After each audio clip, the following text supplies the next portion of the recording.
அவன் உங்ககிட்ட ஒரே ஒரு வார்த்தை மட்டும் சொல்றான். என்ன வார்த்தை? கதிர். அந்த பாயா இருக்கணும்டா.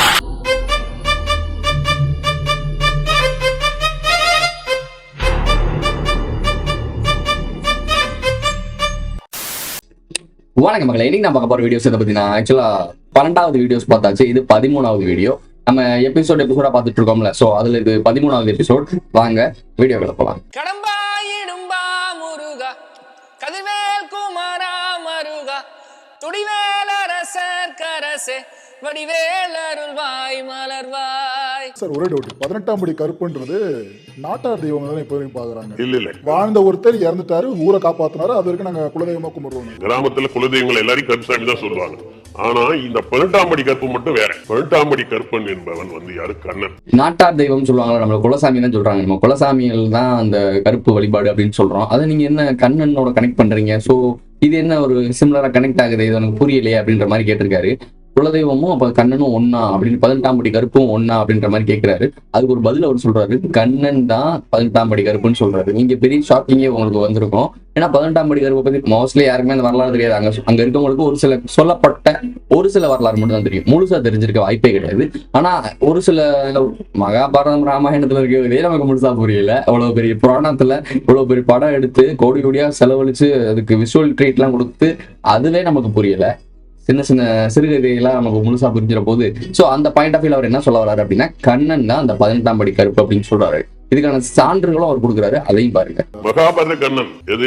வடநாட்டுல மதுரை இருக்கு இல்லையா, குஜராத் பக்கத்துல மதுரை இருக்கு இல்லையா, அந்த மதுரை ஆண்டவருடைய பையன் வாசுதேவன் ஒருத்தர், சிவனுடைய பங்காளி அவர். இந்த பையன் வந்தா பெரிய ஆளா வந்தவனு யார ஜாதகத்துல சொல்லிட்டான். பிரம்மா அங்கேயும் என்ன பண்ணாருன்னா அந்த பையனை வந்து கொண்டு சொல்றாரு. இந்த கண்ணன்றவர் யாரு அப்படின்னா வாசுதேவனோட பையன். அதாவது நீங்க உங்களுக்கு தெரியும், நீங்க மதுராபுரின்னு சொல்லுவாங்கல்ல, அதாவது இப்ப இருக்க மதுரை கிடையாது, அங்க இவங்க மதுராபுரி. இப்ப உள்ள கூட ஒரு 1000 கோடி செலவு பண்ணி அண்டர் கிரவுண்ட்ல போய் நாங்க தேட போறோம். கண்ணன் வாழ்ந்த அந்த அயோத்தி, அதாவது அயோத்தி இருந்து ராமரா சரி ரைட் விடுங்க, அந்த அண்டர் கிரவுண்டுல இருக்கக்கூடிய சிட்டியை எடுக்க போறோம். அழிஞ்சு போன அந்த மதுராவை திருப்பி நாங்க எடுக்க போறோம். அதுக்கான ஒரு டூரிஸ்ட் பிளேஸா ரெடி பண்ண போறோம் அப்படின்றாங்க. அவ்வளவு கோடி செலவு பண்ணி ஒரு இதுக்குள்ள ஒரு ஷிப் கடைக்குள்ள போச்சுல்ல, அந்த மீன் அந்த ஆராய்ச்சி பண்றதுக்கு ஒருத்தவங்க உள்ள போனாங்கல்ல, அண்டர் கிரவுண்ட் டைவிங், அதுவே நெளிஞ்சு நசுங்கி போச்சு. இவங்க என்ன பண்ண போறாங்கன்னு தெரியல. சரி, அதான் வேற கதை. உள்ள போய் அந்த 1000 கோடி பல கோடி ரூபாய் செலவு பண்ணி அந்த மதுராபுரிய ரிசர்ச் பண்ணிட்டு இருக்காங்க. அது டூரிஸ்ட் பிளேஸா மாத்திருக்காங்க, எல்லா வேலையும் பார்த்துட்டு இருக்காங்க. அவங்களுடைய இதை பதிய வச்சுட்டு இருக்காங்க. ராமர்ன்ற ஒரு இருக்காருன்னு 1000 கோடி செலவு பண்ணி மிகப்பெரிய பிரம்மாண்டமா ஓபன் பண்ணிட்டாங்க. அப்ப ராமர்ன்ற வந்து இந்துக்களின் கடவுள், அதாவது அவங்களுடைய RSS கைக்கு போயிடுச்சு ராமர்ன்ற ஒரு. கண்ணன் சொல்லப்படியே அவங்களுடைய கிருஷ்ணனும் இப்ப எங்க போறாரு அப்படின்னா இவங்க கண்ட்ரோலுக்குள்ள போறாரு. எப்படி போறாரு அப்படின்றதான் இங்க ட்விஸ்ட். இப்போ அவங்க அண்டர் கிரவுண்ட்ல போய் கண்டுபிடிச்சு இந்த மதுரால தான் அவர் வாழ்ந்தாரு, இந்த பாத்தீங்களா எவிடன்ஸ் காட்டிட்டாங்கன்னா முடிஞ்சு வச்சு சொல்லி. இப்ப கிருஷ்ணன்றவர் வந்து அவங்க கதையா போயிடும். இங்க டிசிபி என்னதான் உருட்டிக்கிட்டு இருந்தாலும் வாய்ப்பே கிடையாது. அவர் உருட்டுறதுல ஒரு உண்மை இருக்குங்க. இந்த கண்ணன் வந்து இங்க இருந்தாரு, திருநெல்வேலி இதெல்லாம் இங்கெல்லாம் இருந்திருக்காருன்றது சொல்றது ஒரு உண்மை இருக்கு. இங்க இருந்திருக்காரு, இங்க வாழ்ந்திருக்காரு, இங்க சண்டை போட்டிருக்காங்க, எல்லாம் ஓகே. ஆனால் அவர் நம்ம இடத்த சேர்ந்தவர் இல்ல, குஜராத்தை சேர்ந்தவர். இங்கதான் ட்விஸ்டுக்கு மேல ட்விஸ்ட் விழுந்துகிட்டே இருக்கு. உங்களுக்கு குஜராத் கனெக்ட் ஆகுதா? முருகனுக்கும் குஜராத்தோட கனெக்ட் இருக்கு, ராமருக்கும் குஜராத்தோட கனெக்ட் இருக்கு, கிருஷ்ணனுக்கும் குஜராத்தோட கனெக்ட் இருக்கு. அப்ப இந்த 3 பேருமே ஒரே ஆளா இருக்க வாய்ப்பு இருக்குல்ல, அந்த ஒரு பாயிண்ட் ஆஃப் வியூ இருக்கு. பட் என்ன நம்ம அப்படி பார்க்க வேணாம். இவங்க கதை அம்சத்தை எப்படி கொண்டு போறாங்க அதே பாயிண்ட்ல நம்ம போயிடுவோம். இவங்க என்ன சொல்ல வராங்க, கிருஷ்ணனு, ராமனு, முருகன் 3 பேர் வேற வேற கதாபாத்திரமா காட்டுறாங்க. ஆனா எல்லாரையுமே பாலகனை தான் காட்டுறாங்க. இங்கதான் நோட் பண்ணணும்னீங்க, இங்க முருகனையும் பாலகனா காட்டுறாங்க. ராமருக்கு கோயில் கட்டினது வந்து சீதையோட சேர்ந்து நிக்கிற மாதிரி இல்ல. முக்கியமான விஷயம், பாலகனுக்கு தான் சிலை எடுத்திருக்காங்க, நோட் பண்ணிக்கோங்க. பாலகனுக்கு சிலை எடுத்திருக்காங்க. கிருஷ்ணனை வந்து சொல்லக்கூடியது வந்து ஒரு கோபிகள் கூட விளையாண்டு கோபிகள் கொஞ்சம் ரமணா கோபாலகிருஷ்ணன் தான் சொல்லிட்டு இருக்காங்க.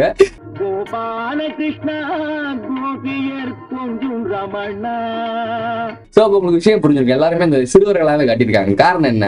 சின்ன வயசுல பாருங்களேன், எல்லா பசங்களும் ஒரே மாதிரி தான் இருப்பானுங்க. நம்மளோட சின்ன வயசு போட்டா பாருங்களேன், இப்ப அக்காவோ தம்பியோ அக்கா தங்கச்சி கூட பிறந்த பசங்களுக்கு தெரிஞ்சிருக்கும். சின்ன வயசுல பார்க்கும்போது வாய்ஸ் இருக்கட்டும், பாக்குற அந்த ஃபேஸ் கட்டா இருக்கட்டும், எல்லாமே அக்கா தங்கச்சி தம்பி அப்படின்னு ஒரு 3 பேர் பார்க்கறாங்கன்னு சொல்லுவாங்க. ஏன் சொல்ல வரேன், நான் இருக்கேன். இப்ப நானே 2 அக்கா இருக்கு. எனக்கு 2 அக்கா வந்து சின்ன வயசுல பார்க்கும்போது எங்க 3 பேரோட ஃபேஸும் ஒரே மாதிரி இருக்கும், சேஞ்சே இருக்காது. எங்க 3 பேருக்கு என்ன வேஷம் போட்டாலும் ஒரே மாதிரி தெரியும். அது எல்லா வீட்லயும் பொருந்தும். அதே மாதிரி எங்க 3 பேரோட வாய்ஸும் ஒரே மாதிரி இருக்கும். என் அப்பாவுக்கு யாராச்சும் கால் பண்ணாங்க எடுத்து பேசணும்னு வச்சுக்கோங்களேன், என்கிட்ட எக்காட்ட பேசிட்டு இருப்பாங்க, எக்காட்ட என்கிட்ட பேசிட்டு இருப்பாங்க. இந்த மாதிரி வாய்ஸ் ஒரே மாதிரி இருக்கும். இது சிமிலரா எல்லாரும் வாழ்க்கையில நடந்திருக்கும். இதை நான் ஏன் இங்க மென்ஷன் பண்றேன் அப்படின்னா, இவங்க காட்டக்கூடிய ஆட்கள் எல்லாமே பாலகன். பாலகன்ல எல்லாமே ஒரே மாதிரிதான் இருப்பாங்க. சின்ன குழந்தைகள் எல்லாமே தெய்வம் தானே.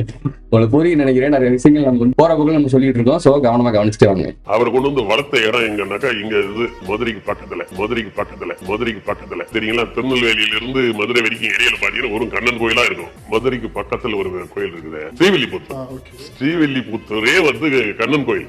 அங்க மதுராபுரியில இருந்து ஒரு கிருஷ்ணனுக்கும், அதாவது நம்ம கண்ணன் வச்சுப்போம், அந்த மருதாபுரியில இருந்த கண்ணனுக்கும் இங்க இருக்கவனுக்கும் என்ன சம்பந்தம்? இந்த மாதிரி என்ன சம்பந்தம்? இதுக்குதான் 2 பேரு 2 ஆட்கள் 2 விஷயம் இதெல்லாம் பிரிச்சு வச்சிருக்காங்க. பாத்தீங்களா? இங்க ஒரு மதுரை இருக்கு, அங்க மதுரா. ஒவ்வொருத்தரையும் வடக்கனுக்கு வார்த்தை மாறும், ஒரு சில வார்த்தைகள்லாம் மாறும். சோ அந்த மாதிரிதான் வச்சுக்கோங்களேன். இப்போ அவர் வந்து கம்சன் இருக்காருல்ல, கம்சன் வந்து உங்க மாமனாரு, சரி மாமனார் மாமே. சரி அவங்க மாமன் என்ன பண்ணிட்டாப்ல, இங்க தாக்க வராப்ல நம்மளுடைய கண்ணனை கொல்ல வந்திருக்காரு. ஏன்னா அரச பதவிக்கு அடுத்து வரப்போறது அவர் தான். சோ இப்படி வந்துடக்கூடாது, இவன் நமக்கு ஆபத்தா வருவான் அப்படின்றக்காக போட்டு தள்ள இருக்க எல்லா வேலையும் பாக்குறாப்புல, துரத்திட்டு வராப்புல. வாசுதேவர் என்ன பண்றாரு அப்படின்னா அந்த ஆத்தை கடந்துட்டு விடுறாப்புல. இங்க அந்த ஆத்து அப்படின்றத மட்டும் நீங்க தமிழ்ல நார்த்து அப்படின்னு வச்சுக்கோங்க, நார்த்தை தாண்டி வந்து விடுறாப்புல சவுத்துல. இதை நீங்க கனெக்ட் பண்ணி பாருங்களேன், அவங்க எவ்வளவு காமெடியா அந்த கதையெல்லாம் கடத்திருக்காங்கன்னு பாருங்க. அந்த பேர் அமணர்கள் கூட்டத்தை நான் கண்டிப்பா நம்ம பாராட்டியே ஆகணுங்க. என்ன ப்ரோ நீ அவங்க கூட செஞ்சுட்டியா? கிடையாது. ஏன்னா நிறைய பேர் கேட்டே இருக்காங்க, ப்ரோ இலுமினாட்டி சிம்பிளா கேட்டுறது எத்தனாவது டிகிரி ஃபீமேஷன் கேட்கிறாங்க. கேட்கறப்ப பெருமையா தான் இருக்கு. எல்லாம் டிகிரி ஃப்ரீமேஷன் அளவுக்கு யோசிக்கிறாங்க நம்மளை பத்தி. சரி அதெல்லாம் விட்டுருங்களேன். இப்ப என்ன மேட்டர் அப்படின்னு இந்த பேர் அமணர்களுடைய மைண்ட் செட்டை யோசிச்சு பாருங்களேன். ஆத்தை தாண்டி விட்டது, நாத்தை தாண்டி விட்டது, ரெண்டும் ஒரே சிமிலருங்க. அவங்க நாத்தை தாண்டி தான் இங்க விட்டுருக்காங்க. சவுத்துல வாழ்ந்துருக்காரு, சிவன் கூட விட்டுருக்காரு. பங்காளி தானே வாசுதேவர் வந்து சிவனுக்கு பங்காளின்றாரு. நம்ம குடும்பத்துல போய் அவங்க குடும்பத்துல நம்ம வந்து வேலை பார்க்கல, பக்கத்துல குடி இருக்கல. ஆனா இவர் சொல்றதை வச்சு நம்ம சொல்லிக்கிறோம், அவ்வளவுதான். பட் நமக்கு வந்து எவிடன்ஸ் ப்ரூஃபா கொடுக்க முடியாது. ஏன்னா இதெல்லாம் அவங்ககிட்ட இருக்கு. அதெல்லாம் ஆண்டது பல 100 வருடங்கள் 1000 வருடங்களுக்கு முன்னாடி இதெல்லாம் நடந்திருக்குங்க. இது விஷயத்தான் நம்ம உடனே போய் இப்படி எடுத்துலாம் பண்ணிட முடியாது. நாங்க அவ்வளவு சயின்டிஸ்டா இல்ல எனக்கு ஆளுமை இருக்கா, டீம் இருக்கா, ஒரே ஆள் உட்காந்துக்கிட்டு எனக்கு தெரிஞ்ச கொஞ்சோன்னு அறிவை வச்சு இவ்வளவு வீடியோ பண்ணிட்டு இருக்கேன். இந்த ஆத்தை தாண்டி விட்டு நார்த்துல விட்டுருக்காங்க. நம்மளுடைய கண்ணனை வந்து சிவபெருமான் கையில கொடுத்து பாத்துக்கங்கடான்னு சொல்றாங்க. இதான் முக்கியமான விஷயம். கண்ணன் எப்படி இங்க வந்தாரு, இங்க எதுக்காக இருந்தாருங்கிற ஒரு விஷயம் இருக்கு. மதுரைக்கும் அவருக்கும் என்ன கனெக்ஷன் இருக்கு? முருகனுக்கும் ஐயப்பனுக்கும் கண்ணனுக்கும் 3 பேருக்கு ஒரு கனெக்ஷன் இருக்கு. அதுதான் ஐயப்பன் கோயில். அந்த ஐயப்பன் கோயில தான் 3 பேர் வாழ்றாங்க. அதாவது இந்த 14 ஆண்டுகள் எல்லாருக்கும் அடிக்கும்ல, இந்த 14 ஆண்டுகள் யார் யாருக்கு அடிச்சிருக்கு அப்படின்னா கண்ணனுக்கு அடிச்சிருக்கு. கண்ணனை வந்து மாமியை தத்துட்டு வரேன், இங்கிட்ட வந்து குடும்பமே துரத்துது, முருகனை வந்து குடும்பமே துரத்துது. உங்க எவனுக்குமே நேரம் தெரியல, பிசாம உட்காரு கிடந்த பக்கம்னு சொல்லிட்டு கிட்டத்தட்ட 3 பேருமே ஒரு குறிப்பிட்ட ஏஜ் டிஃபரன்ஸ் எல்லாம் இருந்திருக்காங்க. அங்காளி பங்காளி தானே, இப்போ குறிப்பிட்ட ஒரு ஏஜ் டிஃபரன்ஸ் தான் இருக்காங்க. எல்லாரும் ஃப்ரெண்ட்ஸா உட்காந்து ஒரு இடத்துல இங்கேயே பார்த்து பதுங்கிருங்கடா, இங்கேயே கவனமா இருங்க, உங்களை நாங்க ப்ரொடெக்ட் பண்றோம்னு சொல்லிட்டு இவங்களுக்கு சப்போர்ட் பண்ணக்கூடிய ஆட்கள்லாம் பண்றாங்க. அதாவது சிவபெருமானும் பெருமாளும் முருகனோட மாமனாரும் வேலை பார்த்துட்டு இருக்காங்க. அப்ப அவ்வளவு பெரிய மகாபாரதத்தை வழி நடத்துனது கண்ணன்னா, கண்ணனை வழி நடத்துனது முருகன் தான். முருகன் தான் ரோல் மாடல் டு ஆல். முருகன்கிட்ட இருந்து வந்தவர் ராமர் 2வது ரோல் மாடல், ராமர்கிட்ட இருந்தா 3வது கிருஷ்ணன் வந்து ரோல் மாடல். இன்னொன்னு இவங்க 2 பேரும் ஒரே ஸ்கூல்ல சேர்ந்தவன்றதுக்கு என்ன தெரியுமா உதாரணம்? முருகனுடைய முடியில எதில் இருக்கும்? மயில் இருக்கும். கண்ணனுடைய முடியிலையும் மயில் இருக்கும். ஒரே ஸ்கூலா. மகாபாரதத்துக்கு மையப்புள்ளியா இருந்து காரணகர்த்தாவா இருந்து சண்டையில் தொட்டுக்காப்ல. இது யோட் பண்ணி பாருங்களேன். ஒருவேளை கிருஷ்ணன் வந்து அங்க கிருஷ்ணனோட கதாபாத்திரம், அதாவது கண்ணனோட கதாபாத்திரம் அந்த மகாபாரதத்துல நோட் பண்ணி பாத்தீங்கன்னா ஏதோ ஒரு சகுனி கதை தான் பார்த்துப்பாப்ல. எங்கிட்ட ஏற்றி விட்டு சண்டை விட விட்டுருப்பாப்ல. பூமியின் பாரம் அதிகமாயிருச்சு, அதனால நாங்க மக்கள் தொகையை குறைச்சோம் அப்படின்ற மாதிரி சொல்றாப்புல. இதெல்லாம் கனெக்ட் பண்ணி பாருங்களேன், நிறைய விஷயங்களுக்கு புரியும். சரி ஓகே, அந்த மகாபாரதத்துக்குள்ள போவோம். இவர் சொல்லக்கூடிய மகாபாரதத்துக்குள்ள போவோம். என்ன சொல்றாரு, அந்த மகாபாரதத்துக்கு வந்து காரணகர்த்தாவா இருந்தது கண்ணன். அந்த கண்ணனுக்கு அட்வைஸ் பண்ணி அவனுக்கு இன்டெலிஜென்ஸா கொடுத்தது யாரு அப்படின்னா முருகன். ட்ரைனிங் கொடுத்தது யாருன்னா முருகன். அப்ப முருகன் ஃபர்ஸ்ட் ரோல் மாடல், 2வது வந்து ராமர்கிட்ட இருந்து கிருஷ்ணன். இவங்க எல்லாருமே ஒரே சிம்மரா இருக்காங்க, எல்லாருமே பாலகருக்கு தான் கோயில் இருக்கு, புரிய நினைக்கிறேன். அதே மாதிரி திருநெல்வேலியில இருந்து எங்கிட்ட மதுரை வர சைட்ல வர தூரம் ஃபுல்லாம் கண்ணனுக்கு கோயில் அதிகமா இருக்கான். என்னங்க கொடுமையா இருக்கு அப்படின்ற மாதிரி இருக்கு. மதுரையிலேயே அழகர் கோயில் அவுட்டர்லயே ஏதோ ஒரு கண்ணன் கோயில் மாதிரி ஏதோ ஒரு கோயில் இருக்குன்னு நினைக்கிறேன். ஞாபகம் இருக்கு, அது கரெக்டா கண்ணன் கோயிலாம் தெரியல. தெரிஞ்சா நான் போட்டோஸ் எடுத்து போடுறேன். ஏன்னா அப்ப எப்படி தெரியாம பார்க்கணும், பார்த்துட்டு போட்டேன். இங்க போட்டு ஒரு இருந்துச்சுன்னா ஒரு கோயில் பெரிய சிலை இருக்கும், நிறைய முருகனுக்கு வைக்கிறாங்கல்ல பெரிய சிலை, அந்த மாதிரி ஒரு சிலை இருந்திருக்கு. நான் பார்த்துருக்கேன் அழகர் கோயில் போற ரோட்ல. சோ அது என்ன கோயில் அப்படின்றது கரெக்டா பார்த்துட்டு இந்த இடத்துல போடுறேன், நீங்க பாத்துக்கங்க. இன்னொன்னு இவங்க 2 பேரும் ஒரே ஸ்கூல்ல சேர்ந்தவன்றதுக்கு என்ன தெரியுமா உதாரணம்? முருகனுடைய முடியில எதில் இருக்கும்? மயில் இருக்கும். கண்ணனுடைய முடியிலையும் மயில் இருக்கும். ஒரே ஸ்கூலா. அதே மாதிரி கண்ணனும் முருகனும் ஒரே கிளாஸ்ல படிச்சிருக்காங்க, அது ஒரே ஸ்கூல்ல படிச்சிருக்காங்க. எப்படி இது பிஜேபியில இருக்கார்ல தலைவர் அந்த ஜி இருக்கார்ல, ஜியும் இங்க இருக்கார்ல ஐயா, அது என்ன சொல்றது, ஈவேரா அவர்கள் இருக்காங்கல்ல, இவங்க 2 பேருமே ஒரே ஸ்கூல்ல படிச்சவங்க. நம்ம சொன்னோம்ல, அது இதுக்கான ப்ரூஃப் தான் நம்ம வீடியோல வீடியோ, சேனலோட வீடியோ இப்படிதான். ஆரியமும் திராவிடமும் ஒரே பள்ளிக்கூடத்துல படிச்ச பிள்ளைன்னு சொன்னோம். அதை பத்தி தெரிஞ்சுக்கணும் அப்படின்னா நீங்க வீடியோ போய் பாருங்க, உங்களுக்கு நிறைய இருக்கு. நியூஸ் சேனல்ல உங்களுக்கு எவிடன்ஸ் கொடுத்துருக்காங்க.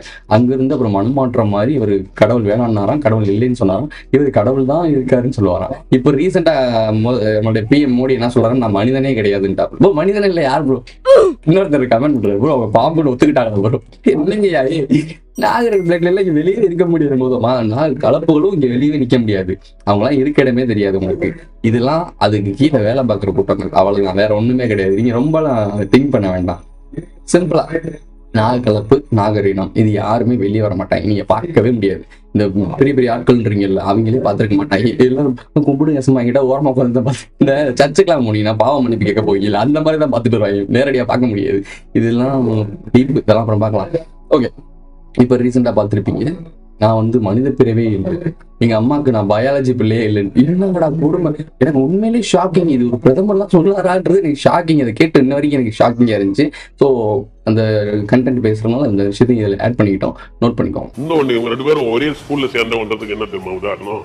முருகனுடைய முடியில எதில் இருக்கும்? மயில் இருக்கும். கண்ணனுடைய முடியிலையும் மயில் இருக்கும். இறகு வச்சு. ஏன்னா இவங்க 2 பேரும் ஒரே ஸ்கூலா. இன்னொரு விஷயம், மயில் ரேகை 2 பேரும் ஒரே கிளாஸ்ல படிச்சாங்கன்னா ஒரு பேட்ச் இருக்கும்ல. இப்போ அவங்க ஒரு ஸ்கூல்ல எல்லாம் படிக்கும் போது இந்த நேவி இந்த மாதிரி ஒரு ட்ரைனிங்ல கொடுப்பாங்கல்ல, அந்த மாதிரி எல்லாரும் ஒரே கிளாஸ்ல ஒரு யூனிஃபார்மோ இல்ல ஒரு டேகா கொடுப்பாங்கல்ல, அந்த டேக் தான் மயில் ரேகன்றாரு இவரு. முருகனுக்கும் மயில் இருக்கு, இவரு கர்ணனுக்கும் மயில் ரேகை இருக்கு. ஸோ 2 பேரும் ஒரே கிளாஸ் ஒரே டிபார்ட்மெண்ட் படிச்சிருக்காங்க அப்படின்ற மாதிரி சொல்றாத்துல. அந்த காலத்துல படிக்கிற ஒரு ஸ்கூல் இருக்கும், அந்த காலத்துல ஒரு டீச் பண்றாங்கல்ல, அதுக்குன்னு ஒரு அவார்டு கொடுப்பாங்கல்ல. இப்போ டிசி போட்டிருக்காங்க, பட்டம் இடும் விழாவே இப்ப வாங்குற பட்டம் தான், அதுல பட்டத்தை கடிச்சு தூக்கி போடுறாங்க. இதெல்லாம் சிமிலரா கனெக்டா இருந்தாலும் இது இவர் பிடிக்கிற பாயிண்ட் சரியில்லை. ஏன்னா அரச குடும்பத்தோட வழி நடத்தல். ஸோ அதனால அவர் கரெக்டா பாயிண்ட் பிடிக்க மாட்டாரு. கடைசி வரைக்கும் உங்களுக்கு என்ன தெரியணுமோ அதை அவங்க தான் முடிவு பண்ணுவாங்க. நான் அப்படிலாம் கிடையாது, நான் என்னெல்லாம் தெரிஞ்சுட்டு வரணும் எல்லாத்தையுமே உங்களுக்கு சொல்லிடுவேன். இன்னும் நிறைய இருக்கு, ஆனா சொல்லி புரிய வைக்க முடியாது. நான் சொன்னேன்னு வச்சுக்கோங்களேன். இப்ப நீங்க ரீசெண்டா என்ன சொல்றீங்க, RCB வின் பண்ணு சொன்னீங்க, பண்ணலன்னு சொன்னோடனே கமெண்ட் போய் பாருங்க, செக் பண்ணி பாருங்க. நிறைய கமெண்ட் ஹைட் பண்ணிட்டேன், லூஸ் மாதிரி பண்ண கமெண்ட் எல்லாம் ஹைட் பண்ணிட்டேன். ஒரு சில கமெண்ட்ஸ் மட்டும் தான் வச்சிருக்கோம். அந்த கமெண்ட் எல்லாம் போய் பாருங்க, ஏன் வருது இந்த மாதிரி. ஏன்னா மக்களோட மத்தியில் என்ன தெரியுமா, குறைகளை மட்டும் தான் பிடிப்பாங்களே தவிர நிறைகள் தெரியாது. நம்ம எவ்வளவு விஷயம் பண்ணிருப்போம். நம்ம வீடியோஸ் கிட்டத்தட்ட 470க்கு மேல வீடியோ போட்டிருக்கோம். இந்த 470 வீடியோஸ்ல எதுவுமே உங்களுக்கு தேவையானதா இல்லையா? இந்த RCB ஒரு மேட்டர் மட்டும் தான் உங்களுக்கு தான். அவன் போட்ட ஸ்கெட்ச் RCB கிடையாது, அது நமக்கு நல்லாவே தெரியும். இதுக்கப்புறம் நம்ம இன்னும் கவனமா இருக்க வேண்டியது இருக்கு. ஏன்னா ஒரு நாளா செயல்படும் போது பிள்ளைகள் வரும், அதுல கவனமா இருக்க வேண்டியது இருக்கு. அதனாலதான் 12ஆம் படி கற்பனை அவரை வச்சிருக்காங்க. அவர் பழனியில பாதுகாப்பா இருந்தாரு. அதுக்கு அடுத்தது ஐயப்பன் கோயிலையும் இவர் ஷிஃப்ட் பண்றாங்க. சார், இந்த 18ஆம் படி கருப்பு அப்படின்றத இங்கேயோட நான் நிக்க விரும்பல, மதுரை வரைக்குமே போயிட்டு வரலாம். பழனியில இருந்து இந்த 18ஆம் படி கருப்பு பாதுகாப்புல இருந்திருக்கு. ஏன்னா பழனிக்கு போனோடனே ஆண்டியா போனார்ல, அப்பயும் அகிம்சைக்கு போயிட்டாப்ல. சண்டை இண்டெல்லாம் வேணா கத்திக்கிட்டு தான் தூக்கி ஓரமா போட்டாப்ல. அதுமே சன்னியாசி ராஜ்ல தான் உட்காந்துருக்காப்புல. அந்த மாதிரி மைண்ட் செட்ல மனம் வெறுத்து போனோம், என்ன வேணாம் எனக்கு எதுவுமே வேண்டாம் உட்கார வரலாம், அந்த மாதிரி தான் உட்காந்துருக்காப்புல. அவர் அந்த ஆயுதம் எதுக்கு, சண்டை எதுக்கு, ராஜ்யம் எதுக்கு, ஒரு சோகமா உட்காந்துட்டாப்ல ஒரு ஓரமா. உட்கார்ந்த பிறகு அவருக்கு பாதுகாப்பு வேணும். ஏன்னா அரச குடும்ப வாரிசு திருப்பி இன்னொன்னு உருவாக்கி கொண்டு வர முடியாது, இதை பாதுகாக்கணும். அதுக்காக ஒரு பாதுகாப்பு வளையம் போட்டது தான் இந்த 18ஆம் படி கருப்பு. ஏன்னா இவர் பயங்கரமான ஒரு வில் பவர் கொண்டவர். உங்களுக்கே தெரியும், அந்த கண்ணனோட வரலாறு படிச்சு பாருங்க. மிகப்பெரிய ஒரு அதாவது ரொம்ப பெரிய ஒரு பைல்வான்ற மாதிரி தான் காட்டுவாங்க, பெரிய வீராதி சூரன்ற மாதிரி தான் சொல்லியிருப்பாங்க. ஸோ இந்த மாதிரி ஆள் தான் இவருக்கு பாதுகாப்பா கரெக்டா இருக்கும். அதுவும் இல்லாம அரசு குடும்பத்துக்கு சம்மந்தப்பட்ட ஆள் தான் இருக்கணும்னு சொல்லிட்டு இவர் தூக்கிட்டு போடுறாங்க, பாதுகாத்துட்டு இருக்காங்க. அப்புறம் இங்க ஷிஃப்ட் ஆகுறாரு, நம்மளுடைய முருகன் ஷிஃப்ட் ஆகி ஐயப்பன் கோயில் போறாரு. அங்க போய் ஐயப்பன் கோயில்ல ஐயப்பனோட தலைமையில அந்த பங்களராஜா இருக்கார்ல, பந்தலராஜா இருக்கார்ல, அவரோட பையன் அவங்களுடைய தலைமையில அந்த மலையில உட்காடுறாப்புல. அங்க மலையில பாதுகாப்பு கொடுக்குறாங்க. ஐயப்பன் தலைமையில ஐயப்பன் ஃபண்டு, சாப்பாடு, இந்த பாத்துக்கிறது இதெல்லாம் பண்ணிக்கிறாரு. பாதுகாப்பு யாரு கொடுக்குறா அப்படின்னா நம்ம கண்ணனுக்கு அதை கொடுக்குறாரு. மேல இருக்கிறது முருகனை கும்பிட்ற மாதிரி ஐயப்பன் கோயில் போயிட்டு வரவங்க முருகன் போவாங்க, முருகன் போயிட்டு வரவங்க ஐயப்பன் கோயில் போயிட்டு அவங்களுக்கு தெரியும் நினைக்கிறேன். எங்க வீட்டுல நான் அடிக்கடி மாத்தி போறதுனால எனக்கு தெரியும், அதனால சொல்றேன். ஐயப்பன் கோயில் அப்ப 3 பேர் இருக்காங்க. மலை மேல இருக்கிறது முருகன், 18ஆம் படியில் இருக்கிறது கண்ணன், இடத்துக்கு சொந்தக்காரன் ஐயப்பன் ஊர்.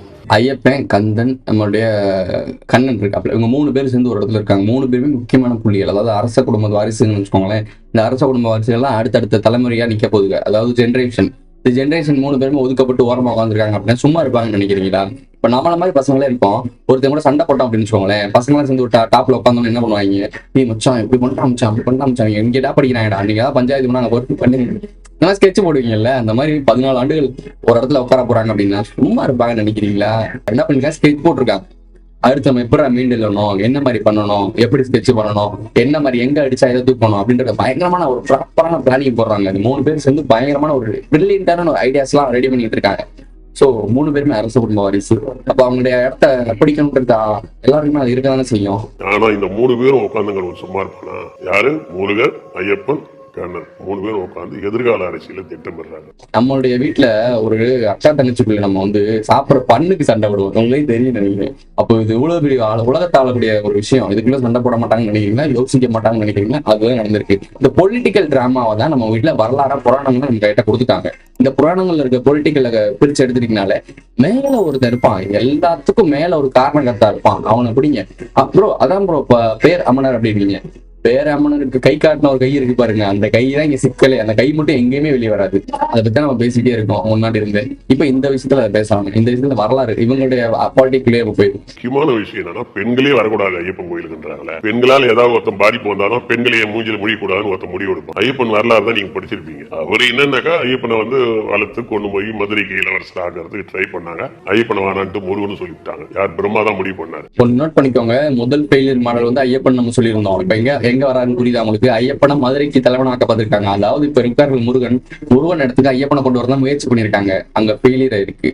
ரொம்ப டஃப் கொடுக்கல. அதாவது ஐயப்பன் வந்து வீரியமா வரல போல. இப்ப முருகன் எப்படி சண்டை போறாரு, என் இடத்த புறா ஓடிப்பீங்க, டே அது என் ஆடா, என் சேர்றா, என்னோட ஆளுமைடா. வீரியம் இருக்குல்ல, அந்த வீரியம் அவர்கிட்ட என்னமோ கம்மியா இருந்திருக்குமோ இல்ல ஒதுக்கிட்டாரோன்னு தெரியல. சோ இவர் வந்து வீரியம் ஃபெயிலியர் ஆயிட்டாரு. இப்ப இதே ஃபெயிலியர் தான் அங்க ஆயிருக்கு. யோட் படி பாருங்க, மதுரைக்கு அரசனா கொண்டு வரதுக்கு முருகன் மட்டும் இல்ல, முருகனுக்கு முன்னாடி பல பிளானிங் நடந்திருக்கு. இந்த அரச குடும்பம் வாரிசு இல்லாம இருக்கிறது, இதை பத்தி நீங்க நோட் பண்ணி பாருங்களேன். இந்த அரச குடும்பத்துல கொஞ்சம் டீட்டெயிலா நோட் பண்ணீங்க. ரொம்ப பெரிய அரச குடும்பத்தெல்லாம் நீங்க தேட வேணாம். மைசூர் குடும்பத்தை தேடி பாருங்க, வாரிசு பத்தி ஒரு தேடி பாருங்க. வாரிசு இல்லாம தத்துக்கிட்டே இருப்பாங்க. இது காரணம் என்ன? ஏன்னா ஒரே பிளட் லைனா வந்துட்டு இருந்துச்சுன்னா குழந்தை பிறக்காது. இதைத்தான் நம்ம சொல்லிட்டு இருக்கோம். ராயல் பிளட் லைன் அவங்க சொல்றாங்க, ஆனா அது கிடையாது.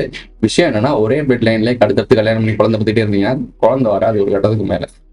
ஒரு கட்டத்துக்கு மேல தன்னுடைய இப்ப நான் இருக்கேன்னு வச்சுக்கோங்களேன், என் வம்சத்திலே எனக்கு மாத்தி கல்யாணம் பண்ணிட்டு தான் என்னோட மரபணு இருக்குல்ல, ஒய் குரோமோசோம் இருக்குல்ல, அது டம்மி ஆயிருங்க. அது ஒரு வீரியம் போயிருங்க. அதுக்கப்புறம் அது வராது. ஒரு கட்டத்துக்கு மேல அது கலப்பு பண்ணணும். ஆண்களுக்கு இது ஒரு சிக்கல் இருக்கு, ஆனா பெண்களுக்கு அப்படி கிடையவே கிடையாது. ஸோ அதனாலதான் பெண்களை முதன்மையா படுத்தணும். ஆதியில ஒரு பெண் இருந்தாங்கல்ல, அந்த பெண் இப்ப வரைக்கும் அந்த பெண்ணோட ஆர்ஜின் வந்திருக்குன்னு வச்சுக்கோங்களேன். அந்த பெண்ணோட உலகத்துல இருக்க எல்லா பெண்ணோட ஒரு ஆர்ஜினையும் ஒரு ரிசர்ச் பண்ணியிருந்தாங்க. அதை பத்தி நம்ம ஃபுல்லா பார்க்கல. எல்லாமே ஒரு பெண் இருந்தா வந்திருக்காங்கன்ற மாதிரி வருது. ஆனா ஆண்களுக்கு தான் சிக்கல் அதிகம். சோ முதல்ல உருவாக்கப்பட்டது பெண்ணா தான் இருக்கும். அதான் எனக்கு நல்லா தெரியுது. அதான் எனக்கு புரிஞ்சுக்கிற மாதிரி இருக்கு.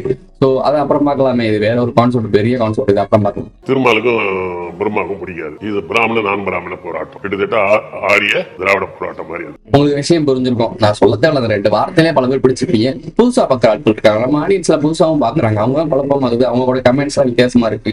பழைய ஆடியன்ஸ் எல்லாம் அமைதியா உட்காந்து வேடிக்கை பார்த்துட்டு இருக்காங்க. சோ அவங்க எல்லாம் கவனிச்சுட்டு இருக்காங்க. கவனிங்க, கரெக்ட் தான். ஆனா கவனிக்கிற மட்டும் இல்லாம பாக்குற 2000 பேரும் ஒரு கமெண்ட போட்டீங்கன்னா, உங்களோட புரிதலை சொன்னீங்கன்னா, வரவங்க புதுசா வரவங்களுக்கு ஓகே ஏதோ ஒரு விஷயம் இருக்குடா, நமக்கு இந்த மாதிரி இருக்கு, நம்ம கவனிச்சாதான் நமக்கு புரியும் அப்படின்ற அவங்களுக்கு ஒரு கைடன்ஸா இருக்கும். எல்லாத்தையுமே நானே சொல்லிட்டு முடியாதுல்ல. ஸோ கமெண்ட்ல நீங்க பதில் சொல்லுங்க, உங்களுடைய புரிதலை சொல்லுங்க. அவங்களுக்கு புரியறதுக்கு ஒரு வாய்ப்பு இருக்கு. ஓகேவா? ஓகே, நேரம் இருப்போம். ஆரியம், திராவிடம். இந்த பெருமாள்னு சொல்றாங்கல்ல, திருப்பதிக்காரர் வந்து திராவிடமா இருக்காப்புல. நம்மளுடைய பேர் அமனர் வந்து ஆரியமா இருக்காப்புல. பிறந்த ஆரியம் தான். அவங்க ஒரே இடத்துல இருக்காங்க. ஸோ இங்க என்ன சொல்றாங்க, கந்தனோட மாமனார் அவர் வந்து திராவிடத்துக்கு கூட சைடில் நிற்கிறாரு. அப்ப ஆரம்பிச்சிருக்கு. நான் சொல்லியிருக்கேன் ஆரம்பத்துல இருந்து 2 பிரிவை பிரிச்சு வச்சிருவாங்க. ஆனா 2மே ஒரே கூட்டம் தான். அது 2 பிரிவை பிரிச்சுக்குவாங்க. அவங்களோட சித்தாந்தம் வேற வேறையா இருக்கும். அவங்களுக்குள்ள அடிச்சுக்குவாங்க.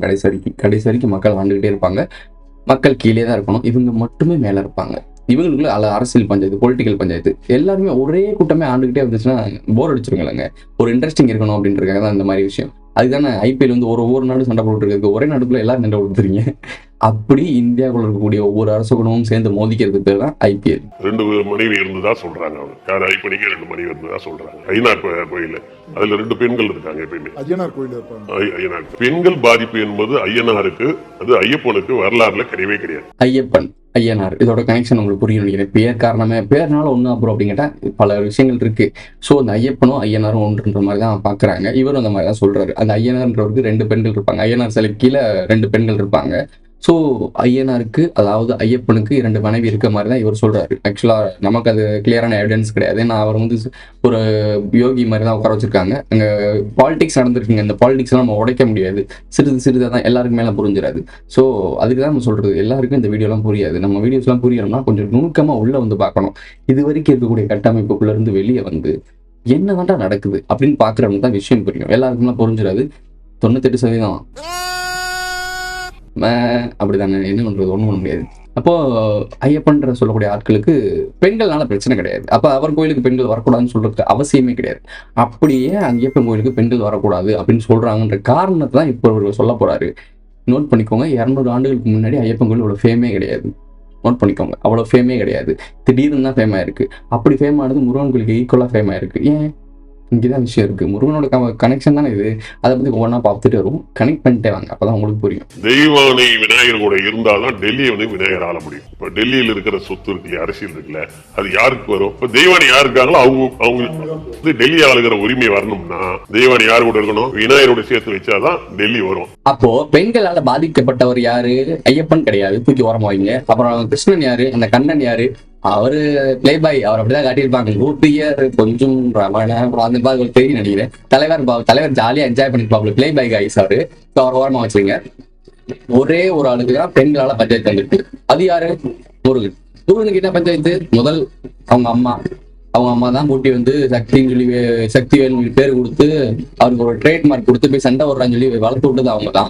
2வது தெய்வானை வந்து என்னாச்சு, பொலிட்டிக்கல் டிராமா நடக்கும் போது தெய்வானை அவங்க அப்பா சைடு சேர்ந்துருச்சு. அரச குடும்பத்தை சேர்ந்தவங்க தானே, அப்பா வச்சு கேட்டு போயிட்டாங்க. புருஷனுக்கு தான் லாயலா இருந்திருக்கணும். ஆக்சுவலா அவங்க எவ்வளவுதான் சண்டை போட்டுருந்தாலும் புருஷனோட வந்திருக்கணும். வரல அவங்க. ஏன்னா ராஜகுடும்பம் சொகுசு கண்ட்ரி சொல்லுவாங்க பார்த்தீங்களா, அந்த மாதிரி. அவங்க அப்பா அம்மா சொல்றது சரி. இப்போ கூட ரீசன் நான் சொல்லியிருக்கேன், ரீசெண்டா கூட சொன்னேன். சிங்கப்பூர் சலூன்ல ஒரு பொண்ணு வந்து ஒருத்தங்க லவ் பண்ணும், உரி லவ் பண்ணும். மேரேஜ் பண்ற அளவுக்குலாம் போயிடும். அவன் ஏழையா தான் இருப்பான். அவதான் தெரியாம தான் லவ் பண்ணுச்சு. அதுக்கப்புறம் அவங்க அப்பா வந்து ஒரு ரிச்சான ஒரு வாழ்க்கையை காட்டிட்டு இதாண்டி வாழ்க்கைன்னு காட்டினோன்னு என்ன ஆகும்? அவங்க வந்து இல்லடா நீ ஃப்ரெண்டாவே இருந்து கொண்டு போயிடுச்சா. இதே விஷயத்த இங்க கனெக்ட் பண்ணி பாருங்க. அதுக்காக நான் தெய்வானை வந்து தப்பாலாம் சொல்லல வரல, இவரும் அந்த மாதிரி தப்பா சொல்லக்கூடாது. உண்மை. ஏன்னா நம்ம போய் நேரடா பார்க்கல. Political drama. அப்போ அம்மானால ஒரு பெண்ணால பிரச்சனை, ராஜமாத்தனால ஒரு பிரச்சனை, அதுக்கப்புறம் தெய்வானைனால ஒரு பிரச்சனை. சோ பெண்கள்னால இப்படிதான் பண்ணுவாங்க போல, அவங்க சாதத்துக்காக நம்ம பயன்படுத்திப்பாங்க போல. இதுக்கப்புறம் பெண்ணே வேண்டாம்னு சொல்லி ஒதுக்கக்கூடிய வாய்ப்பு யாருக்கு அதிகமா இருக்குன்னு சொல்ல வர்றாரு அப்படின்னா முருகன், அதாவது கந்தனுக்கு. கரெக்ட் தானே? ஆமா, கந்தனை பார்த்தா அவரோட வரலாறு படிக்கும் போது பெண்கள்னால அடிபட்டு இருக்காரு. சோ அப்ப பெண்கள் ஒதுக்குறது கரெக்ட். அப்போ இப்ப திடீர்னு பெண்கள் போகக்கூடாதுன்னு சொல்லி இந்த கோயில் உருவாக்குறதுக்கு காரணம் என்ன காரணமா இருந்திருக்கும்? இவர் அங்க போய் இருந்திருக்காரு. 3 பேர் அங்க இருந்திருக்காங்க. அந்த 2 பேர் ரகசியத்தை மறைச்சிட்டு 2 பேர் ரகசியத்தை மறைக்கல. இன்னொருத்தர் இருக்காரு, 18 பேர் கருப்பு கீழே தான் இருக்காரு. ஐயப்பன் பந்தல ராஜா மகன். வரலாறு அப்படிதாங்க இருக்கு. நமக்கு தாங்க புரியல. நமக்கு தான் சொல்லி புரிய வைக்கிற ஆள் இங்க யாரு இல்ல. அதான் விஷயம். அப்படி இருந்த ஆட்கள் தான் காயடிச்சு விட்டாங்க. அதுதான் இங்க கழுவேற்றம்ன்றாங்க. ரைட், விடுங்க. அது பெரிய ரிச் கேர்ள், ஒரு இந்திரா காந்தி அளவுக்கு பவர்ஃபுல்லா உள்ள பொண்ணு. அதனுடைய போஸ்டே வந்து கிட்டத்தட்ட இந்திரா காந்திக்கு ஈக்குவல் போஸ்ட் தான். ஏன்னா டெல்லியிலுடைய இதனுடைய வளர்ப்பு மகள் திருமாலுடைய பொண்ணு. அவ எப்படி போய் காட்டுல வாழ முடியும்? இவர் சொல்ற விஷயத்துல ஒரு லூப் இருக்கு. இன்னொரு ஒரு உண்மையை சொல்லிக்கிறோம். இந்திரா காந்தியோட ஒப்பிட்டு பேசுறாரு. அதாவது நம்முடைய தெய்வானைய இந்திரா காந்தியோட ஒப்பிட்டு பேசுறாரு. நம்ம பேசிட்டு இருக்கு கந்தன் கூட்டத்தை பத்தி. இது இந்திரா காந்தி, கந்தன் ஃபேமிலியும் இந்த கந்தனுடைய கூட்டமும் அப்ப இருந்ததான் இப்ப ரிப்பீட் ஆகுதுன்னு இவரும் சொல்லியிருக்காரு ஒரு இடத்துல. சோ புரியும் நினைக்கிறேன். சோ இந்திரா காந்தியோட தெய்வானை ஒப்பிட்டு பேசுறாரு அப்படின்னா இந்திரா காந்தி காட்டுல போய் வாசிப்பாங்களா? முடியாது. சோ இதுல இன்னொரு திருமால் சொல்றாங்கல்ல, திருமாலோட ஒரிஜினல் பொண்ணுதான் தெய்வானை. இத்தரம் தான் வளர்த்துருக்காப்ல. ஆனா பெத்தது யாரு? உண்மையான அப்பா யாருன்னா திருமால் முருகன் பக்கம் இருக்காரு. நோட் பண்ணிக்கோங்க. முருகன் சேஃப்டி பண்றாரு, முருகனை பாத்துக்கிறாரு. இந்த மாமனார், உண்மையான மாமனார் வந்து திருமால், உண்மையான பொண்ணு தெய்வானை இவரோடது. அப்ப என்ன பண்ணிருக்கணும் திருமால்? என் பொண்ணு தானே, நீ அவன் புருஷன் கூட கூட்டி வந்திருப்பான. பண்ணல அவரு. இங்க ஒரு லூப் இருக்கு. சோ அப்ப அவரு பொண்ணையை வெறுத்திருப்பாரு. இப்போ பொண்ணு வந்து இந்த அரச குடும்பத்தை ஆசைப்பட்டு அப்படி போன மாதிரி தான் இருக்கு. சொந்த அப்பா பேச கேட்காத ஒரு பொண்ணு எப்படி டெல்லியில இருக்கவங்களுடைய பேச கேட்குது அப்படின்னா, அப்போ மிரட்டி இருக்கலாம், உருட்டி இருக்கலாம், இல்லை ஏதாவது பயம் இருந்திருக்கலாம். புருஷனையும் கொண்டுரும், அப்பாவையும் கொண்டுரும் அப்படின்னு சொல்லி மிரட்டிருக்கலாம். ஏன்னா அப்பா அவங்கள்ட்ட ஆளுமை அதிகமா இருந்திருக்கு. எல்லாருமே அங்கிட்டு ஒரு பக்கத்து சேர்ந்துட்டாங்க. ஸோ அதனால இவங்க ட்ராப் அவுட் தான் ஆகும். ஸோ தெய்வானை பற்றி பேசுறவங்க நம்மளுடைய பாயிண்ட் என்னன்னா, ரகசியம் கடத்தப்படுது. இவங்க என்ன சொல்றாங்க, யாரோட ஒப்பிட்டு பேசுறாங்கன்றதான் ரகசியம். அதான் நமக்கு தேவை. பெண்கள் மேல ஒரு வெறுப்பு வந்து இனி நான் இருக்கிற பக்கம் யார் வேணாலும் வரலாம், பெண்கள் மட்டும் வரக்கூடாது அப்படின்னு டோட்டலா பெண்களுக்கு இருக்க ஆரம்பிச்சு. அதனாலதான் ஐயப்பன் கோயிலுக்கு பெண்கள் போறத வந்து ஒரு தடையா வைக்கிற பழக்கம் வந்திருக்கலாம். நம்ம ஐயா தெளிவா சேஃப்டி ஆயிட்டாப்ல என்ன சொல்ல வர பாத்தீங்களா, ஒருவேளை இதனால காரணமா இருக்கலாம், பெண்கள் வரக்கூடாதுன்னு சொல்றதுக்கு ஒரு காரணம் இருக்கலாம்னு சொல்லி முடிச்சு விட்டாப்ல. ஏன்னா சொல்ல முடியாதுங்க ஒரு சில விஷயங்கள்லாம். ஏன் அப்படின்னு சொல்றேன்னா, இப்போ ஒரு கல்வெட்டு இருக்குப்பா, இந்த இடத்துல ஒரு கல்வெட்டு இருக்கு, இந்த பாத்தீங்கன்னா எவிடன்ஸ் இருக்குன்னு காட்டக்கூடிய ஒரு விஷயம் இருந்துச்சுன்னா பரவாயில்ல. பலாயிரம் ஆண்டுகளா ஒரு பேராமன் கூட்டம் தான் ஆண்டுகிட்டு இருக்கு, வெளிநாடு இருந்துகிட்டு மாயக்கையா இருந்துட்டு ஆண்டுகிட்டு இருக்கு. அவங்க எல்லா எவிடன்ஸையும் தேடி தேடி தேடி அழைச்சிருக்காங்க. அந்த எவிடன்ஸை தெரிஞ்சுக்கிட்டு வரவங்க மொத்தமா முடிச்சிருக்காங்க. ஒரு கூட்டத்தை ஒழிச்சு கட்டிட்டு ஒரு கூட்டத்தை ஆட்டு மந்தையா வச்சு வாழ்ந்துட்டு இருக்காங்க. அப்படின்னா எங்க போய் நீங்க எவிடன்ஸ் எடுத்து சொல்லுவீங்க? யாரை போய் சொல்லுவீங்க? யாரையுமே சொல்ல முடியாது. நம்மகிட்ட ஆதாரமே கிடையாது. இதுதான் முக்கியமே. ஆதாரம் எங்க இருக்கு தெரியுமா? உள்ளுக்குள்ள இருக்கு. அதான் மரபணுன்னு சொல்லக்கூடியது. அதுதான் நம்ம தூண்டி தூண்டி விட்டு வெளியே கொண்டு வர வச்சுட்டு இருக்கு. இதுக்குதான் இருள் பயிற்சி உங்களை பண்ணுன்றேன். இருள் பயிற்சின்றது சாதாரண விஷயமே கிடையாது. முதல்ல தெரிஞ்சுக்கோங்க. இப்ப ரீசனா என்னால பண்ண முடியல. சோ இருள் பயிற்சி பண்றது வந்து ரொம்ப முக்கியமான விஷயம். அங்க நடக்கக்கூடிய விஷயம் என்ன அப்படின்னா, மாயாஜாலம்னா ஒண்ணும் கிடையாது. நம்ம இருள்ல இருந்து தான் பிறந்தோம், திருப்பி இருளுக்கு தான் போக போறோம். நீ இருளுக்குள்ள உட்காரும் போது என்ன நடக்கும் அப்படின்னா, இதுக்கு முன்னாடி நினைவுகள் இருக்குல்ல, ஒருத்தன் அழிஞ்சு போறான் செத்து போறான் அப்படின்னா வெளியே ஆத்மாவா வருவான். அவனுடைய நினைவுகள்லாம் அவன்கிட்ட தான் இருக்கும். அதாவது நினைவுன்னு சொல்றது ஜெனட்டிக் மெமரி இருக்குல்ல, இதெல்லாம் இருக்கும். அடுத்தடுத்த விஷயங்கள் நடந்துட்டு தான் இருக்கும். இந்த எண்ணலைகள்லாம் எங்க அவன் வாழ்ந்திருப்பான், எத்தனை ஆண்டு காலமா வாழ்ந்திருப்பான். ஒரு 100 வருஷம் ஒருத்தன் வாழ்றான்னு அவன் இறக்கும் போது அந்த 100 வருஷம் அனுபவம் மெமரி இருக்குல்ல, அது அந்த சோல்குள்ளதான் இருக்கும். அந்த சோல் எங்க இருக்கும் அப்படின்னா டார்க்குள்ளதான் இருக்கும். அந்த டார்க்ல இருக்கக்கூடிய அந்த மெமரி வந்து அலைவரிசையா இருக்கும். அந்த 0 அலைவரிசைக்குள்ள நீங்க கனெக்ட் ஆயிட்டீங்க அப்படின்னா உங்களால எல்லாத்தையுமே ஆக்சஸ் பண்ண முடியும். உங்களுக்கு தெரியாத விஷயங்கள்லாம் உங்க மைண்டுக்கு வரும். எப்படி தாமஸ் ஆல்வா எடிசன் இந்த மாதிரி ஆட்கள்லாம் சொல்லக்கூடிய ஆட்கள்லாம் குடிச்சுக்கிட்டு இருப்பாங்களாம், திடீர்னு இன்னும் தோணுமா ஓடி போய் ஒரு விஷயத்தை கண்டுபிடிப்பாங்களாம். திடீர்னுலாம் தோணல. உனக்கு இந்த விஷயம் தெரியணும் அப்படின்றதுக்காக ஒரு சிலவங்க கொடுப்பாங்க. இந்த டைமில் இது வரணும்டா, அதை பண்ணுடான்னு சொல்லி கொடுப்பாங்க. இது வந்து அவ உருட்டல். அவங்க யார்ட்டே ஓட்டு பண்ணது விஷயம் வேற. நான் சொல்லக்கூடியது இப்படிதான் இங்கேயும் நடக்கும்னு சொல்றேன். 0 அலைவரிசையை ஆக்டிவேட் பண்ணிட்டீங்க அப்படின்னா, ஆக்டிவேட் பண்றது கிடையாது, அதுக்குள்ள போகிறது கத்துக்கிட்டீங்க அப்படின்னா உங்களுக்கு டைனோசர் காலத்துல அழிஞ்சது என்ன நடந்துச்சு, எப்படி நடந்துச்சுன்ற அளவுக்கு எடுக்க முடியும். அந்த அளவுக்கு உங்க பிரெயின் ஃபங்க்ஷன் பொட்டன்ஷியலா இருக்கும். இதை நான் எக்ஸாம்பிளுக்கு எப்படி சொல்லலாம் அப்படின்னா, எக்ஸ்மேன் இருக்குல்ல, எக்ஸ்மேன் வந்து இப்போ டைம் டிராவல் மூவி இருக்கும். எக்ஸ்மேன் வந்து டைம் டிராவல் பண்ணுவாப்ல, மூளை மூலியமா டைம் டிராவல் பண்ணுவாரு. பாஸ்ட்ல பிரசன்ட்ல இருப்பாப்ல, அங்க இருந்து பாஸ்ட்டுக்கு போவார். எப்படின்னா பிரெயின் டு பிரெயின் கனெக்ட் பண்ணுவாங்க. அந்த ஒரு மேஜிக் மாதிரி ஒரு பொண்ணு வந்து பண்ணி அந்த மிஷின் அந்த ஆற்றலை வச்சு என்ன பண்ணணும்னா, இங்க இருக்க மூளையை பாஸ்ட்ல இருக்கக்கூடிய ஒரு மூளைக்கு அனுப்போம். நம்மளுடைய எக்ஸ்மேன் பாப்புலர் அவருக்கு மூளைக்கு அனுப்போம். இது எப்படி அனுப்ப முடியுது? இப்போ நீங்க சொல்ற மாதிரி இப்போ நான் இங்க இருக்கேன்னு வச்சுக்கோங்களேன். நான் ஒரு சின்ன வயசுல பறந்துருப்பேன். நான் சின்ன வயசுல பறந்தா இங்க வந்திருக்கு. 10-15 வருஷத்துக்கு முன்னாடி இருக்கேன்னு வச்சுக்கோங்க. ஆக்சுவலா நான் இருக்கேன் 10 வருஷத்துக்கு முன்னாடி நான் இருக்கேன். இப்போ இங்க இருந்து டைம் டிராவல் பண்ணி 10 வருஷத்துக்கு முன்னாடி போனோம்னா அந்த இடத்துல நான் இருப்பேன். அப்போ இந்த இங்க கால வரிசைன்னு ஒண்ணு கிடையவே கிடையாது. இறந்த காலம் நிகழ்காலம் ஒண்ணு கிடையவே கிடையாது. அடுத்த செகண்ட் தான் நமக்கு வாழ்க்கை, அதை வாழ்ந்துட்டே போகலாம். இது ஒண்ணுமே கிடையாது. இங்க கால வரிசைன்றது ஒண்ணு உங்க போட்டு குழப்பம். என்னங்க எனக்கு ஒண்ணுமே புரியல. அதுதானப்பா எனக்கும் புரியல. சோ இப்ப நான் இங்க இருக்கேன்னு வச்சுக்கோங்க, நான் இருள் பயிற்சி பண்றேன் அப்படின்னா என்னால டீப்பா போக முடிஞ்சு அப்படின்னா 2015 இல்ல 2010 என் மைண்டுக்குள்ள என்னால கனெக்ட் ஆக முடியும்.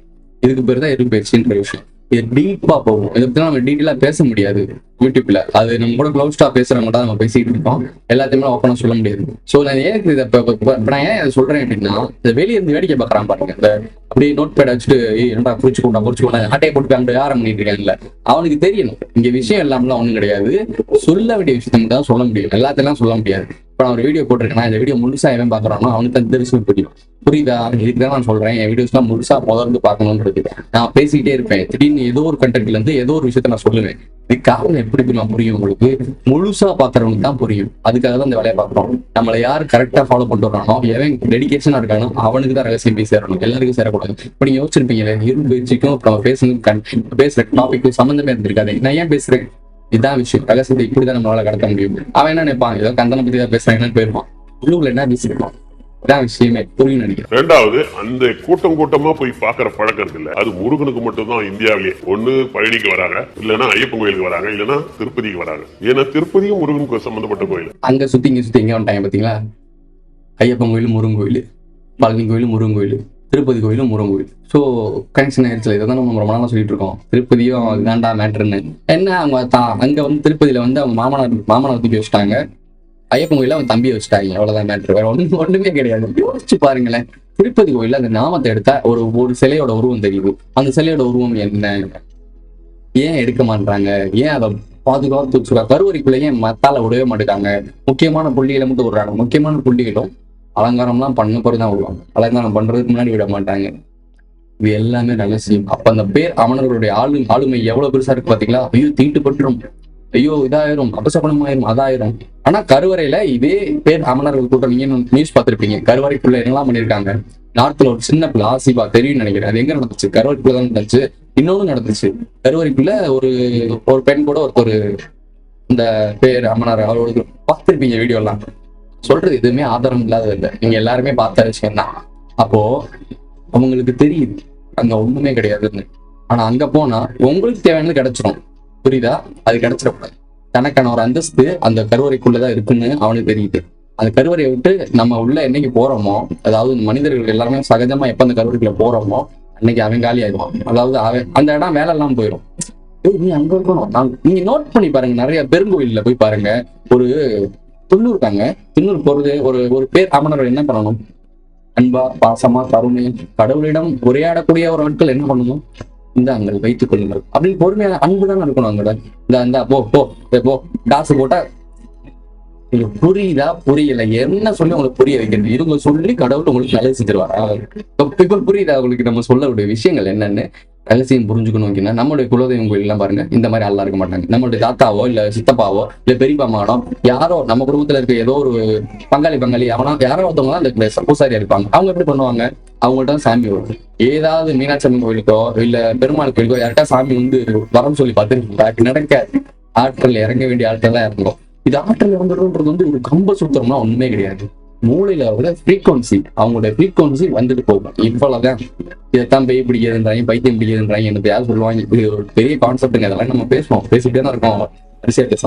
RSS வந்து ஒரு 50 வருஷம் சைலண்டா இருந்தாங்க. தப்புன்னு ஆட்சி பிடிச்சாங்கல்ல, கடன்னு வேலை செய்யறாங்கல்ல. வெள்ளக்காரன் போன உடனே காங்கிரஸ் பரபரன்னு வேலை செஞ்சாங்கல்ல. திமுக ஜெயிச்ச உடனே ஒரு 10-20 வருஷம் பரபரன்னு வேலை செய்யறாங்க. ஏன்னா தொண்டர்படி இருக்காங்க. என்ன சொல்றாருன்னு பாத்துருப்பீங்க நீங்க. 14 ஆண்டுகள் அமைதியா இருந்திருக்காரு. ஆனா அவருக்கு தொண்டர்படி ஒரு ஃபாலோவர்ஸும் வெறித்தனமா இருந்திருக்காங்க. திமுக 10 வருஷம் ஆட்சிக்கே வரல. அவங்க தொண்டர்படையெல்லாம் இருக்கதானே செய்யுது. நீங்க திமுக தொண்டர்கள்லாம் பேசி பாருங்களேன், வாழ்க்கையை வெறுத்துருவீங்க. உண்மையிலே வெறுத்துருவீங்க. இவ்வளவு ஆண்டு காலமா இவங்க கஷ்டப்பட்டதுக்கும் இவ்வளவு கேவலமான ஒரு வாழ்க்கை வாழ்றதுக்கும் 1000 ரூபாய்க்கு கொடுங்க சாமி நிக்கிறதுக்கும் அவங்க ஒரு எலெக்ஷன் கூட்டம் நடத்துறாங்கன்னா அதுக்கு போய் பிரியாணிக்கும் அந்த பிரியாணிக்கும் சாப்பாட்டுக்கும் நீங்க பார்த்துக்கிட்டு தானே இருக்கீங்க. நியூஸ்லாம் அந்த சாப்பாட்டுக்கு அடிச்சுட்டு போய் பாத்திரத்துல எடுத்துட்டு போயிட்டாங்கன்னா பாத்தீங்கல்ல. இப்ப ரீசெண்டா மீட்டிங்லாம் போடுறப்போ இந்த மாதிரி ஒரு நடந்து இருக்கவங்களும் விடாம அவங்களுக்கு ஃபாலோவரா இருப்பாங்க. காரணம் என்ன? விதை அப்படி போட்டிருக்காங்க. உங்க மூளையை தோண்டி பிரிச்சு 2 பிரிச்சு உள்ளுக்குள்ள விதை வச்சுட்டாங்க. PMK அப்படின்னு விதைச்சிட்டாங்க.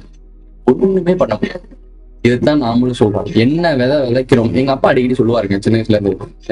என்ன விஷயம் அப்படின்னா, என்ன விதைக்கிறோமோ அதுதான் அறுவடை பண்ணுவோம் சொல்லிட்டே இருப்பாரு. அப்ப சின்ன வயசுல என்னையா அது இது யாருக்கே தெரியாதுன்னு நினைச்சேன். அப்ப எனக்கு தெரியல, சும்மா விசாட்டா கடந்து போனேன். உண்மை உள்ள ஆள் மனதுல நல்ல விஷயங்களை விதையா போட்டோம்னா அது ஃபியூச்சர்ல ஒரு 10 வருஷம் 15 வருஷம் கழிச்சு உங்களுக்கு அதை உணர முடியும். சீரியஸ்லி உணர முடியும். நான் இப்ப உணர்ந்துட்டு இருக்கேன். அதான் மேட்டர். அதனாலதான் இங்க உட்காந்து பேசிட்டு இருக்கீங்களா? நான் அவங்க கூட வந்து சிங் இருக்கிறேன். உண்மை சம்பாதிக்க நினைச்சா எப்படி வேணும் போயிடலாம். நான் தெரிஞ்சிருக்கு விஷயம். ஸோ நீங்க மனசுக்குள்ள எண்ணத்தை விதைக்கிறீங்க. நல்ல எண்ணங்களை விதைச்சிங்கன்னா அது நல்ல விதமா கொண்டு போய் உங்களை நல்ல விஷயங்களை பண்ண வைக்கும். கெட்ட விஷயங்களை விதைச்சிங்கன்னா எவனையாவது பத்தி ஏதாவது குறை சொல்லிட்டு பிரச்சனை பேசிட்டு ஏதாவது சொல்லிட்டே தான் இருப்பீங்க. அடுத்தவனுக்கு கெடுதல் பண்ணிட்டே இருப்பீங்க. இதான் நல்லதுக்கும் கெட்டதுக்கும் வித்தியாசம் இருக்கு. ஸோ அப்ப விதை தான் முக்கியமே தவிர ஆட்கள் முக்கியம் இல்லை. இதைத்தான் நம்ம சொல்லிட்டு இருக்கோம். நீ என்ன சாதி, என்ன மதம், என்ன மொழி, நீ எதுவுமே தேவை கிடையாது. விதைன்னு ஒரு விஷயம் இருக்கு. நீ ஒரு DNA தானே, நீ ஒரு ஸ்பெர்ம் மூலியமா வந்துருப்ப. அப்ப நீ ஒரு விதை. அந்த விதை எப்படி போடுறோம்ன்றதுதான் இருக்கு. அந்த விதை வந்து வேற மாதிரி கான்ட்ரவர்சி அப்படி போயிடாதீங்க. பிரெயின் ஃபங்க்ஷன், பிரெயினை கனெக்ட் பண்ணிக்குவோம். எல்லாரும் மண்டையிலயும் ஒரு பிரெயின் இருக்கு. ஸோ அதுல விதைக்கக்கூடிய விஷயங்கள், நல்ல எண்ணங்கள், நல்ல விஷயங்களை விதைச்சு வைங்க. கண்டிப்பா நம்ம நல்ல விஷயங்களா போகலாம். இதுக்கு ஜாதியோ மதமோ இனமோ எதுவுமே பாகுபாடு இருக்கக்கூடாது. மனுஷங்க நம்ம எல்லாருமே கையில அறுத்தா ரத்தம் வரும். எல்லாருக்குமே ஒரு கண்ணு காது தான் இருக்கு. நம்ம இந்த ஜாதிக்காரனுக்கு 2 கொம்பு, அந்த காதுக்காரனுக்கு 4 காது அப்படிலாம் இருக்க போகுது. அது பேர் குறைபாடு. ஞாபகம் வச்சுக்கோங்க. நம்ம எல்லாரும் மனுஷங்களா ஒண்ணு சேர்ந்தாதான் இங்க எதையுமே சாதிக்க முடியும். இல்லாட்டி கை 2 சேர்ந்தாதான் வலிமை. தனித்தனியா இருந்துச்சுன்னா விரல ஒன்னா உடச்சு விட்டுருவாங்க. ஞாபகம் வச்சுக்கோங்க. சபரிமலை பயணமே முருகன் பயணம் தான். அதை வந்து என்னன்னாக்கா ஒரு 200 ஆண்டுகளுக்கு முன்னாடி வரைக்கும் முருகன் கோயில் தான் அது. பழனி மலைக்கு பாத யாத்திரை போறதே முருகனுடைய அந்த விஷயத்த சொல்றதுக்கு ரகசியம் கடத்துறதுக்கு தான் நடக்கப்படுது அப்படின்றத சொல்லிட்டாரு. அதுக்கு இன்னும் ஒரு காரணம் சொல்லுவாரு. சரியான சாலிடான காரணமா எனக்கு தெரியும்.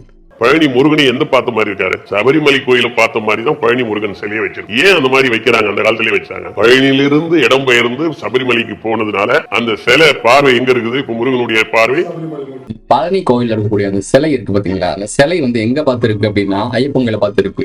இதுக்கு ஒரு விளக்கம் கொடுக்குறாரு. என்ன விளக்கம் கொடுக்குறாரு அப்படின்னா, ஒருத்தர் வந்து இப்ப அவங்க மனுஷனால வாழ்ந்துருக்காங்க, அந்த இடத்துல இருந்திருக்காரு, அந்த இடத்துல இருந்துட்டு போனான்றக்காக அவங்க ஒரு சிலை வச்சிருக்காங்க.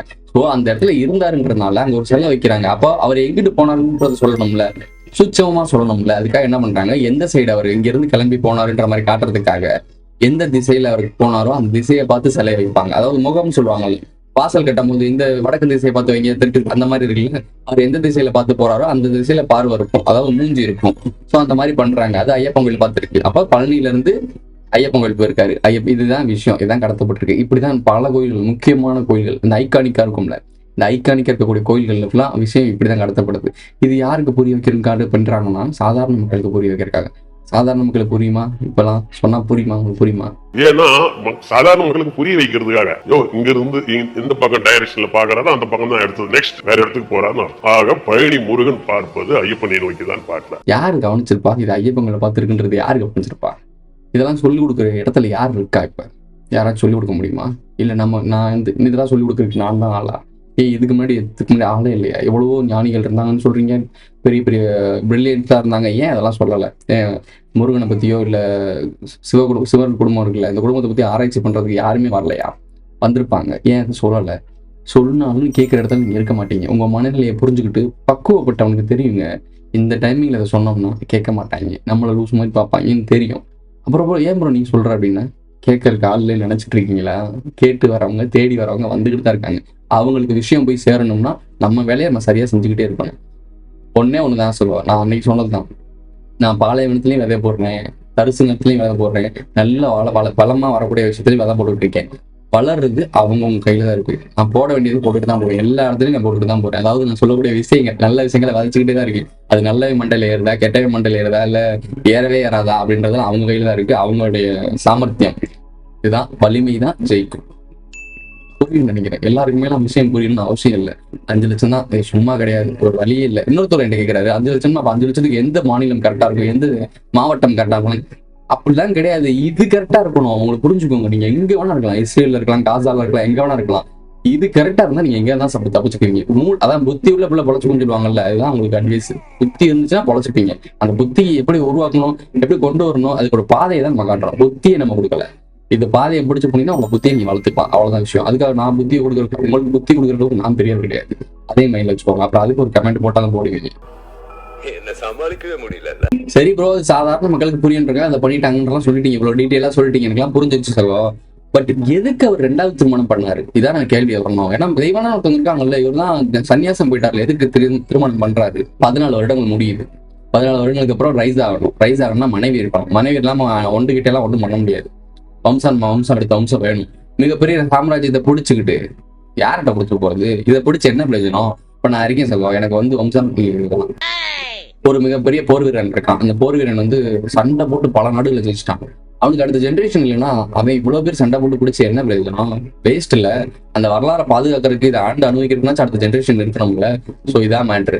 அவர் அதுக்காக ஒரு திருமணம் பண்ணி தான் ஆகணும். அதுக்கு தெய்வம் ஆல்ரெடி இருக்காங்களா, அவங்களே ஏத்துக்கலாமே கேட்கலாம். அதான் கிடையாது. அங்க ஒரு சிக்கல் நடக்குது. அதான் பொலிட்டிக்கல் டிராமா. இவ்வளவு சொல்றது உங்களுக்கு புரிஞ்சிருக்கும். எப்ப ஏன் ப்ரோ ஒரு அரச குடும்பத்துல போய் கல்யாணம் பண்ணிருக்கலாமே? எவ்வளவு பெரிய ஆள் தானே, ஏன் ஒரு அரச குடும்பத்துல பண்ணாம சாதாரண ஒரு தெரியும் நினைக்கிறேன் உனக்கு, அந்த குறவர்கள்னு சொல்லுவாங்க, குறவர் கூடி தான் நினைக்கிறேன், அந்த வள்ளியை தான் கல்யாணம் பண்ணுவாங்க. அதாவது கீழே இருக்கக்கூடிய ஒரு பெண்ணை தான் கல்யாணம் பண்ணுவாங்க. ஏன்னா அவங்க கை ஓங்கிடுச்சு அவங்களுக்கு. புரியுதா? இங்க எவனா பொண்ணு கொடுத்தா அடிப்பான். அந்த முருகனுக்கு யாரும் சப்போர்ட் பண்ணாத, பைனான்ஸ் பண்ணாத, வண்டி கொடுக்காத, அவர் என்ன எதிர்த்து நிக்கிறதுக்கு யாரும் உதவி பண்றோம் பூரா நாங்க நோட் பண்ணுவோம் அப்படின்னு மேல. இது என்ன நடந்திருக்கும் அப்படின்னா, அரச குடும்பத்துல இருக்க எவனும் பொண்ணு கொடுத்துருக்க மாட்டாங்க, மிரட்டி இருக்காங்க எல்லாத்தையுமே. நீ பொண்ணு கொடுத்தா அவனுக்கு ஸ்பான்சர் பண்ணனா நீ செத்த. அவனுக்கு அவனை நேரடியாக அடிக்க முடியல. அதுக்கு என்ன பண்றாங்க, அவனை எங்கிட்ட இருந்தா அவனுக்கு இந்த சோர்ஸ் போதோ அந்த சோர்ஸ் தான் அடிக்கிறது. சாப்பாடு போடுறது, ஃபினான்ஸ் பண்றது, சப்போர்ட் பண்றது, எல்லாத்தையும் அடிக்கிறது. இப்போ என்ன ஆகி போச்சு, இவர் என்ன நினைக்கிறேன், நீ அரச குடும்பத்தை தான் நான் பொண்ணு கொடுக்க மாட்டேன், நீ யாரெல்லாம் வெறுக்கிறியோ, யாரெல்லாம் நீ கீழேன்னு சொல்றியோ அங்கிருந்து நான் பொண்ணு எடுத்து காட்டுறேன்டா அப்படின்னு சொல்லிட்டு தான் எடுத்திருக்காரு. கீழே இருந்தா வள்ளி எடுத்திருக்காப்புல. இந்த வள்ளியை கல்யாணம் பண்ணி என்ன நடக்குது, மேலே கொண்டு போயிருக்காரு, ராஜ்யத்தை பிடிச்சிருக்காரு. எப்பேற்பட்ட ஒரு மைண்ட் செட் பாருங்க. பொலிட்டிக்கல் டிராமா எவ்வளவு பெரிய டிராமா பாருங்க. இந்த டிராமாவை எவ்வளவு சாதாரண விஷயமா முடிச்சிட்டாங்க பார்த்தீங்களா? இதுதான் திருப்பி சொல்றேன். சீப்பா போட்ட பிளான சீப்பை வச்சே முடிச்சு விட்டாங்க. இந்த பேர் அமனர்கள்கிட்ட கவனமா இருங்க. இந்த பேர் அமனர்கள் எங்க வேணா இருக்கலாம், தூணிலும் இருப்பார்கள், துரும்பிலும் இருப்பார்கள். அவர்கிட்ட கவனமா இருந்துக்காங்க. கடவுளை விட இவங்க தான் ஜாக்கிரதையா இருக்கணும். என்ன பிற இவ்வளவு பெருசா சொல்றேன்? பார்க்கறதுக்கு இன்னசென்ட், பார்க்கறதுக்கு சந்தேகமே வராது. ஆனால் அவர்களுக்கு மைண்டு லெஃப்டை யூஸ் பண்றவங்க என்ன வேணா பண்ணுவாங்க. ஸோ அதுக்கு தான் கவனமா இருக்கணும். இதோட இந்த வீடியோ முடிஞ்சிருச்சு. இந்த வீடியோ உங்களுக்கு பிடிச்சிருந்துச்சுன்னா லைக் பண்ணுங்க, கமெண்ட் பண்ணுங்க, சப்ஸ்கிரைப் பண்ணுங்க, மறக்காம பெல் ஐகான் ஆல்ல போட்டு இந்த வீடியோ உங்க ஃப்ரெண்ட்ஸ்லாம் ஷேர் பண்ணுங்க. அடுத்த வீடியோ சந்திக்கலாம். கண்டிப்பா ஒரு நாள் உன்னை நாங்க அழிச்சிருவோம் மார்பியஸ். அந்த நாளுக்காக நான் காத்திருப்பேன்.